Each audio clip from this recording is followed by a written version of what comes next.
So, provided that you've now seen all those budgets as listed in separate videos, now we're going to cover the notes, disclaimers, and various conditions that's important to consider.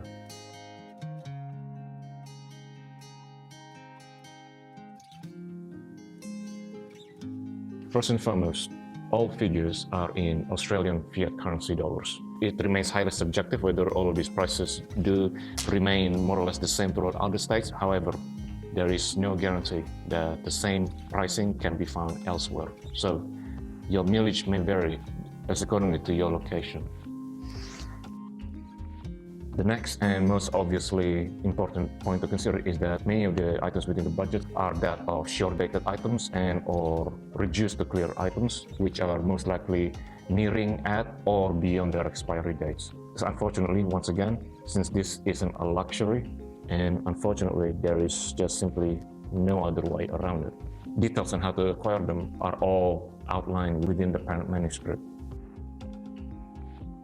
Also, another thing to consider is the transportation and fuel costs.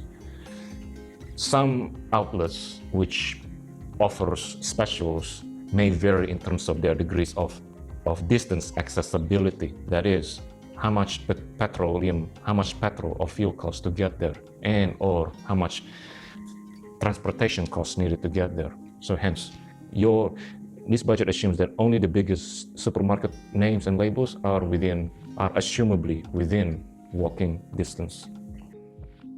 When it comes to this overall budget that we've seen today, obviously this doesn't take into account of any other basic essentials, such as, first of all, sources of caffeine, whether it be instant coffee or any other coffee brands of your choice, followed by black tea or any other form of tea brands of your choice. Combining that, also obviously your types of salts, so whether it be rock salts or pink Himalayan salts, cream of tartar, or potassium bitartrate for those on a ketogenic intervention, to be mixed within your warm beverages, such as either your tea or your coffee. Baking soda or sodium bicarbonate for pre-training, as well as to mix with apple cider vinegar. And then obviously we have any natural sweeteners of choice. So this one here is using stevia plus erythritol. A tub will suffice anywhere between 5 to 6 weeks of use. And then lastly, just for contingencies and anti-inflammatory insurance, low-dose aspirin. This budget doesn't take into account of any other basic supplementation that readers may or may not be currently being supervised at, whether it be from a clinical supervision and or terminal supervisions towards each and every individual variabilities. There's a couple of reasons why this author is somewhat hesitant in recommending perhaps one of the most controversial source of nutrition, and that is none other than affordable vegetable oils. Navigating through this is quite complicated and difficult because this remains a very subjectively and nuanced topic of concern, in which it may or may not affect individuals immediately on a global epidemiological scale.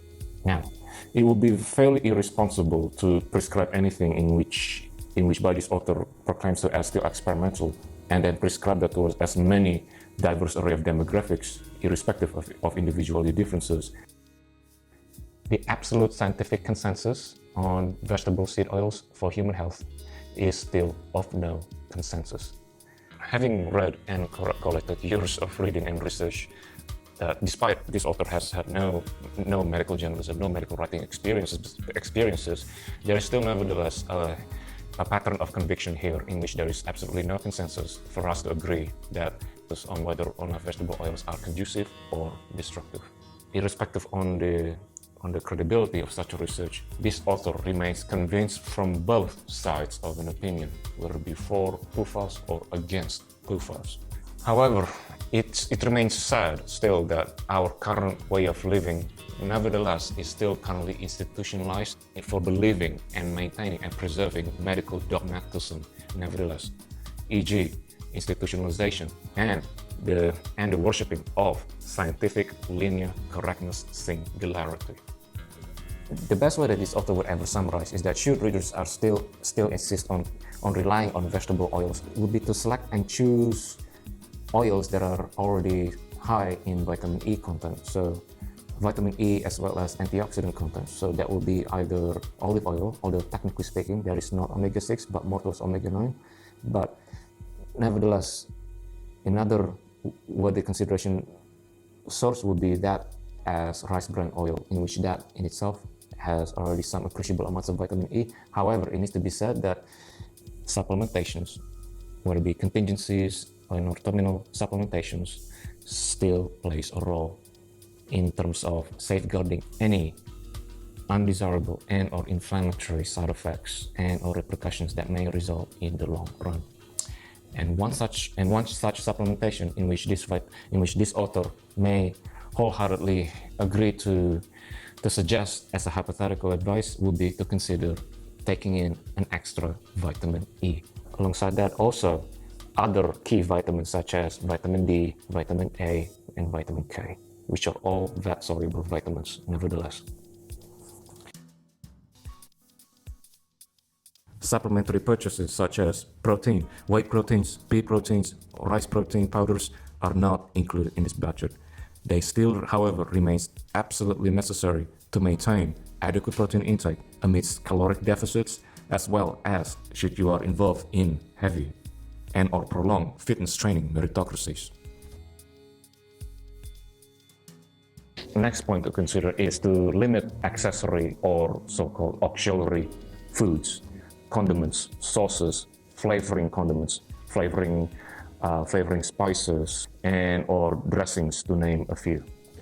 The reason why it is important to actually limit such purchasing on many of these condiments is to ensure that the hyperpalatability of any given foods must not be overwhelmingly as such that it is the flavoring condiments rather than the food itself.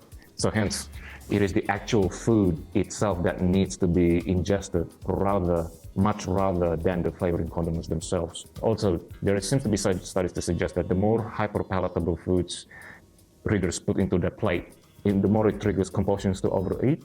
Does it happen to all individuals? Maybe it is, maybe not. However, all readers need to make sure that overall budget expenditures when it comes to purchasing these auxiliary and accessory foods alone must account for no more than approximately up to 10% of each and weekly budget allocation. By no means, however, that condiments are not important. They're exceptionally still important and do play a role when it comes to digestive processes, such as the fact that whether it be free-form glutamates and or any other support such as the spices in garlic and or various savory spices, it is all a matter of quantity that needs to be limited here, just to ensure that hyperpalatability does not occur in each and every meal, and to ensure that the actual budget themselves are always within reach. And last but not least, all these are just subjectively hypothetical and may vary from one individual to the next. Your total daily energy expenditures, resting metabolic rate, basal metabolic rate, and activity levels, as also depending that on your sociological employment obligations, will likely vary and affect your budget requirements. All of these things need to be taken into account considerably at all times. So that's it. That rounds up our notes, considerations, and disclaimers for all the budget sample videos that we've covered so far. I hope that this video grant you some useful advices and points of considerations. Please visit and download the free TV manuscript and the accompanying technical manuscript, Dietary Glycation and Products, at nutritional-humility.me.